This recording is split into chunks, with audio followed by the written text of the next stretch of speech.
அஸ்ஸலாமு அலைக்கும். Welcome to அழகு கிச்சன். பிள்ளைங்களா எப்படி இருக்கீங்க? நல்லா இருக்கீங்களா? சந்தோஷமா இருங்க, மகிழ்ச்சியா இருங்க. இன்னைக்கு என்ன சாப்பாடு தெரியுமா? அதாவது மீன் தான் எனக்கு வாங்கணும். இந்த பாருங்க, காணாங்கத்தை மீன் பொடி பொடியாக சின்ன பாறை மீன், காணாங்கத்தை மீன் பொரிச்சாச்சுமா வாங்கிட்டு வந்து. அதோட என்ன பண்ணியிருக்கு, மௌலூது இன்னைக்கு ஒரு வீட்டில் சாப்பாடு கொஞ்சம் வந்துச்சு. தால்ச்சாவும் இந்த தட்டில் சோறும் சாப்பாடு வந்துச்சுமா. நாங்கள் செஞ்சது இது புது மாதிரியான வெண்டைக்காய் பொரியல். இது ஒரு டேஸ்ட்டாக இருக்கும். மிளகாத்தூள்லாம் போட்டு அதை பெருஞ்சீரகம் போட்டு அதை செய்கிறது. அதை செஞ்சு வீடியோ காட்ட பாருங்க, சூப்பராக நல்லாயிருக்கும். அதோட மண்டையெல்லாம் போட்டு காணாங்கத்தை பாருங்க, மண்டையெல்லாம் போட்டு ஒரு ஆணத்தை ரெடி பண்ணியாச்சு. ஏன்னா மண்டையாக இருந்தீங்க அதுவோ அதை நான் தான் சப்பி போடணும்.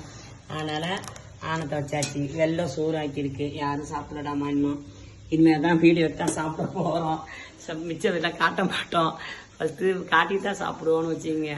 இன்றைக்கி ஞாயிற்றுக்கிழமை லீவ் ஆச்சு. அதனால் பிள்ளைங்க வீட்டில் இருக்குது, அதுவும் சாப்பிடல. அதனால் இனிமேல் தான் சாப்பிட போனோம். பிடிச்சிருந்தா லைக் பண்ணுங்கள், ஷேர் பண்ணுங்கள், சப்ஸ்கிரைப் பண்ணுங்கள். செல்லுங்களா வாங்க சாப்பிட வெல்கம். இனிமேல் நிறையா வீடியோ அதாவது காமெடி வீடியோ போடலான்ட்டு இருக்கோம். பாருங்கள் என்னன்னு. எல்லாம் சப்ஸ்கிரைப் பண்ணுங்கள் செல்லுங்களா. ஓகேவா? சந்தோஷம்.